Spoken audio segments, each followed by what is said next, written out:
দুনিয়ার কোন প্রাচুর্য, কোন নেশা তোমাকে তোমার রবের পথে বাধা দিল? তুমি কিসের মায়ায় পড়ে তোমার রব আল্লাহকে ভুলে গেছো? আল্লাযী খালাকাকা ফাসাওয়াকা ফাআদালাক, যে মহান আল্লাহ পাক তোমাকে সুন্দর সুঠাম দেহের অধিকারী করেছেন, অঙ্গ প্রত্যঙ্গ ভালো করেছেন, সুসামঞ্জস্য করেছে, তোমাকে সুন্দর একটা চেহারা দিয়ে সৃষ্টি করলো, সুন্দর একটা মস্তিষ্ক দিয়ে সৃষ্টি করলো। এত কিছু দেওয়ার পর তারপরও কেন তুমি তোমার রবের পথ থেকে সরে গেলে? কিসে তোমাকে ভুলিয়ে দিল? আল্লাহ বলছেন, ইয়া আইয়ুহাল ইনসান, ওহে মানুষ। শুধু বলে নাই ইয়া আইয়ুহাল্লাযীনা আমানু, ঈমানদারকে বলে নাই। সমস্ত ধর্মাবলম্বী পৃথিবীতে যত মানুষ আছে সমস্ত মানুষকে টার্গেট করে আল্লাহ বলছেন, এ মানুষ, বিরাব্বিকা ইয়া আইয়ুহাল ইনসান মা গাররাকা, কিসে তোমাকে ধোঁকা দিল? কিসের প্রাচুর্যের মায়া তুমি তোমার রবকে ভুলে গেলে? আল্লাযী খালাকাকা ফাসাওয়াকা ফাআদালাক, তুমি যে নিয়ামত পেয়েছো, তুমি যে ধন সম্পদ পেয়েছো, সন্তান সন্ততি পেয়েছো, সুন্দর দেহ পেয়েছো, মন পেয়েছো, এই সমস্ত আমি দিয়েছি তোমাকে, আর তুমি আমাকে ভুলে গেলে। আল্লাযী খালাকাকা ফাসাওয়াকা ফাআদালাক ফি আইয়ি সূরাতিন মা শাআ রাক্কাবাক, তোমার দেহ, তোমার চেহারা আমি আল্লাহ যেভাবে চেয়েছি ঠিক সেভাবে আমি তোমাকে, তোমার আকৃতি, তোমার গঠন আমি সৃষ্টি করেছি। কাল্লা বাল তুকাযযিবুনা বিদ্দিন, কখনোই এমন হওয়া উচিত ছিল না যে তোমরা আমার দিন থেকে সরে যাবে। আল্লাহ বলছেন কখনো এমনটা হওয়া উচিত ছিল না। কাল্লা বাল তুকাযযিবুনা বিদ্দিন, আমার বিধান, আমার আদেশ থেকে তোমরা সরে যাবে, এমনটা হওয়া কখনোই উচিত ছিল না। ওয়া ইন্না আলাইকুম লাহাফিজিন, নিশ্চয় আমি আল্লাহ তোমাদের প্রত্যেকটা কথা, কর্ম, কাজকে আমি লিপিবদ্ধ করে রাখছি, লিখে রাখছি। কাদের মাধ্যমে? কিরামান কাতিবিন, সম্মানিত লিখক বৃন্দ, ফেরেশতারা তোমাদের প্রত্যেকটা কথা, কর্ম, কাজকে সাথে সাথে তারা খাতার মধ্যে নোট করে নেয়। ইয়ালামুনা মা তাফআলুন, তোমরা যা করো তারা সব জানে, আমি আল্লাহ জানি। বলুন সুবহানাল্লাহ। আমি আমাদের চিন্তা কোন সময় কি করতে চাই? মানুষের বিরোধিতা করতে চাই, মানুষকে ফাঁদে ফেলতে চাই, মানুষের গীবত করি, বড় নিন্দা করি, এমন চিন্তা চেতনা যখন আমাদের মস্তিষ্কে আসে, আল্লাহ পাক কিন্তু সব জানেন। আল্লাহ কি জানেন না? আল্লাহ সব জানেন। দলিল হলো কি? কোরআন, ইন্নাল্লাহা আলিমুম বিযাতিস সুদূর, নিশ্চয় আমি আল্লাহ মানুষের অন্তরসমূহে, মানুষের চিন্তা জগতে কে কি চিন্তা করে, তার চিন্তাটা ভালো নাকি খারাপ, এই সব কিছু সম্পর্কে আমি আল্লাহ অবগত আছি। আপনি চিন্তা করছেন আপনার ভাইকে ফাঁদে ফেলবেন, আপনি চিন্তা করছেন আপনার সমাজের অপর দুর্বল ব্যক্তিকে ফাঁদে ফেলে তার জমি দখল করবেন, তাকে জেলে ঢুকাবেন, তাকে অসম্মানিত করবেন, মানুষকে চাকরিচ্যুত করবেন, মানুষকে বিতাড়িত করবেন। যা চিন্তা করেন না কেন, বিনা অন্যায়, বিনা কারণে আল্লাহ পাক বলেন আমি সব জানি। অবশ্যই এই প্রত্যেকটা কর্ম সম্পর্কে কিয়ামতের ময়দানে আমি তোমাকে জিজ্ঞাসা করব। কি জবাব দিবেন?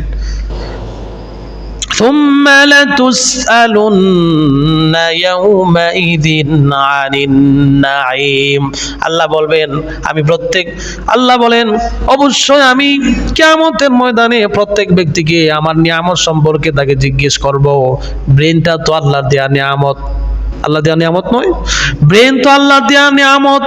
এই চিন্তা শক্তি আপনি তো ভালো কাজে ব্যবহার করার কথা ছিল, আপনি কেন শয়তানের কাজে, অন্যায় কাজে ব্রেনকে ব্যবহার করলেন? আপনি আমাকে সর্বদা সত্যের সাক্ষী হয়ে দুনিয়াতে বাঁচতে হবে। সত্যের সাক্ষ্য কি? সত্যের সাক্ষ্য হচ্ছে কর্মের মাধ্যমে আপনি একজন সৎ ব্যক্তি, আপনার ক্যারেক্টার ভালো, চরিত্র ভালো, এমনটা আপনি আপনার দৈনন্দিন জীবনের মাধ্যমে মানুষের কাছে ফুটে তুলতে হবে। কথার মাধ্যমে, কাজের মাধ্যমে, বিচার সালিসের মাধ্যমে কোনো মানুষ যদি আপনার কাছে সহযোগিতা চায়, সহযোগিতার মাধ্যমে যদি আপনি এমন একটি ক্যারেক্টার দুনিয়ার জমিনে স্থাপন করতে পারেন, দুনিয়াতেও সফল হবেন, কিয়ামতে অবশ্যই আপনি সফল হবেন। সত্যের সাক্ষ্য বলতে বুঝলেন কি?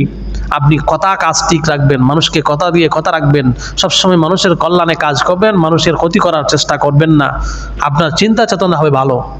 আল্লাহ এটাই চেয়েছেন, এমনটাই আমাদের হওয়া উচিত।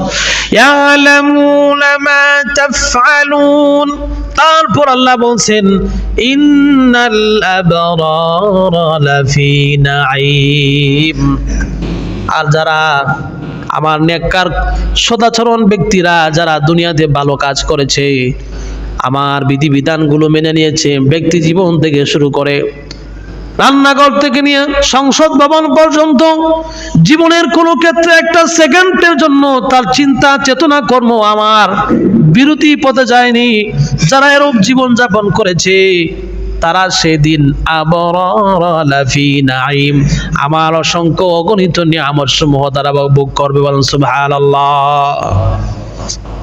আবরার যারা দুনিয়াতে ভালো করেছে, আল্লাহ বলবেন তাদের জন্য আমার নিয়ামত ঝর্ণা দ্বারা জান্নাত সমূহ তাদের জন্য উন্মুক্ত করে দেয়া হবে। তারা যখন জান্নাতের গেটের সামনে যাবে, জান্নাতের রক্ষীরা দরজার সামনে দাঁড়ায় থাকবে, ফুল বিছানো। দেখবেন আমাদের দেশে যখন প্রধানমন্ত্রী এক দেশের মন্ত্রী আরেক দেশে যায়, তাদের জন্য লাল গালিচা বিছিয়ে দেওয়া হয়, ফুলের তোড়া তাদের উপর ছিটিয়ে দেওয়া হয়। আল্লাহ পাক বলছেন যারা আমার নেককার বান্দা, যারা দুনিয়াতে ভালো কাজ করেছে, ভালো চিন্তা চেতনায় জীবন যাপন করেছে, ইন্নাল আবরারা লাফি নাঈম, তাদের জন্য কি কি নিয়ামত থাকছে, অসংখ্য নিয়ামত থাকছে। প্রথমে যখন তারা জান্নাতের গেটের সামনে দাঁড়াবে, জান্নাতের রক্ষীরা লাইন ধরে তারা দাঁড়িয়ে থাকবে, তাদের জন্য লাল গালিচা বিছিয়ে রাখবে, ফুলের তোড়া তাদের জন্য হাতে নিয়ে দাঁড়িয়ে থাকবে, আর তারা বলতে থাকবে ফাদখুলুহা সালাম, তোমাদের উপর শান্তি বর্ষিত হোক, তোমরা প্রবেশ করো তোমার রবের নিয়ামত জান্নাতের সমূহে। বলুন সুবহানাল্লাহ।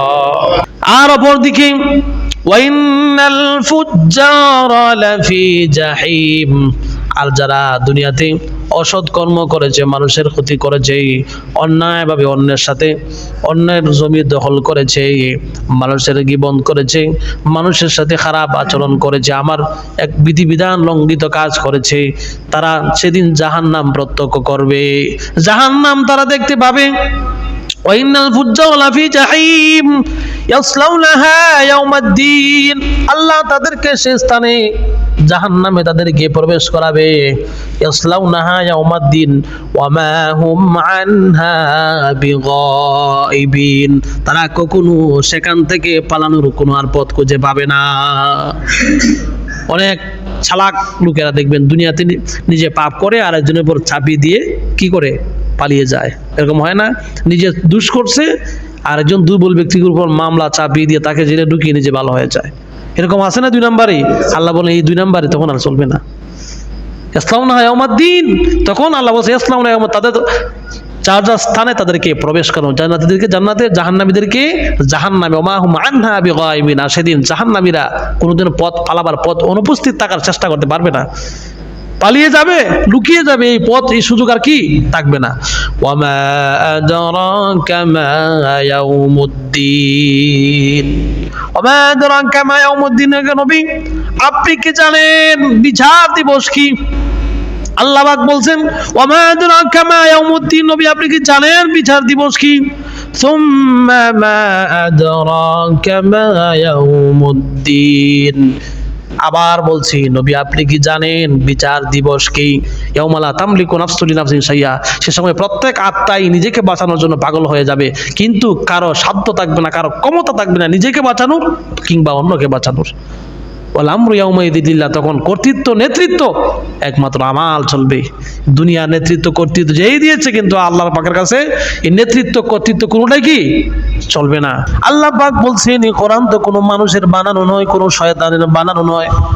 এই চমৎকার উপদেশ থাকা সত্ত্বেও ফাআইনা তাযহাবুন, আল্লাহ বলছেন মানুষ তুমি কোন দিকে ছুটছো, কোন দিকে যাচ্ছ? ইন হুয়া ইল্লা যিকরুল লিল আলামিন, এটা বিশ্ব পালন কর্তা, বিশ্ব জগৎ সমূহের মালিক আল্লাহ পাকের পক্ষ থেকে। বলেন সুবহানাল্লাহ। আল্লাহ পাকের পক্ষ থেকে কোরআন অবতীর্ণ করা হয়েছে মানব জাতিকে কল্যাণ দেওয়ার জন্য। দুনিয়াতে আপনি যত শিক্ষা অর্জন করেন না কেন, কোরআন হাদিসের শিক্ষা যদি আপনি না করেন, আপনার অন্তরটা হয়ে যাবে বিরান মরু। মরুর মতো হয়ে যাবে হৃদয়টা। আপনি যত শিক্ষা অর্জন করেন না কেন, একমাত্র কোরআনের শিক্ষা মানুষকে নম্র বানাতে পারে, উত্তম চরিত্রের মানুষ বানাতে পারে, দুনিয়াতে মানুষের হক অধিকার সম্পর্কে অবগত করতে পারে। এবং একজন আদর্শ চরিত্রবান ব্যক্তি একমাত্র কোরআন দ্বারা মানুষ গঠিত হতে পারে। দেখবেন যারা কোরআন শিক্ষা করে নাই তাদের জীবনের দিকে তাকায় দেখবেন পরিবারে শান্তি নাই, কর্মজীবনে শান্তি নাই, কোনো শৃঙ্খল, কোনো জীবন যাপন নাই। কারণ কি? এই কোরআনের জ্ঞান আল্লাহ পাকের পক্ষ থেকে আমাদের জন্য সবচেয়ে বড় নিয়ামত। বলুন সুবহানাল্লাহ। কলেজ ইউনিভার্সিটি যারা পড়াশোনা করে দেখবেন এদের মধ্যে কোনো কি নেই, সমঝোতা নেই। প্রাইমারি স্কুলে দেখেন আর একটা নুরানি মাদ্রাসার দিকে তাকান, একটা নুরানি মাদ্রাসার ছাত্রদের আদব আচার ব্যবহার কথাবার্তা সালাম কালাম একটা প্রাইমারি স্কুলের সাথে কি মিলে? কেন মিলে না? এটাই তো পার্থক্য, আল্লাহর নিয়ামত। এ কোরআন যে শিক্ষা অর্জন করে অটোমেটিক্যালি তার চারিত্রে একটা পরিবর্তন আসে। তারপর আপনি হাই স্কুলের দিকে তাকান, আর এই দিক দিয়ে যদি আপনি একটু উচ্চ লেভেলের মাদ্রাসার দিকে তাকান দেখবেন মাদ্রাসার ছাত্র আর স্কুলের ছাত্র আকাশ আর জমিন পার্থক্য। তারা মার সাথে যে সুন্দর কথা বলে, বাবার সাথে কথা বলে, উস্তাদদেরকে যে সম্মান করে, কিন্তু স্কুলের ছেলেপেলেরা এরকম করে না, কারণ এই শিক্ষা তাদের মধ্যে নেই। তারপর আপনি কলেজের দিকে তাকান, ইউনিভার্সিটির দিকে তাকান, আর বড় বড় মাদ্রাসার দিকে তাকান, মাদ্রাসা আর স্কুলের পার্থক্য এইটুকুই। তাদের আচার আচরণ নম্র হয় না, তাদের আচার আচরণ কি হয় না? নম্র হয় না। পিতা মাতার সাথে কর্কশ ভাষায় কথা বলে দিন শেষে দাঁড়ায় তাদের সন্তানেরাই তাদেরকে বৃদ্ধাশ্রমে নিয়ে ভর্তি করে আসে। কেন আসে? আপনি তাকে সেই শিক্ষায় শিক্ষিত করতে পারেননি। আল্লাহ যে নিয়ামত দিয়েছেন এই নিয়ামত থেকে আপনি আপনার সন্তানকে বঞ্চিত করেছেন। এই জন্য সন্তান আপনাকে, সন্তানের পক্ষ থেকে যে সুযোগ সুবিধা নিয়ামত পাওয়ার কথা, সেও আপনাকে তা থেকে বঞ্চিত করেছে। এটাই তো দুনিয়ার নিয়ম।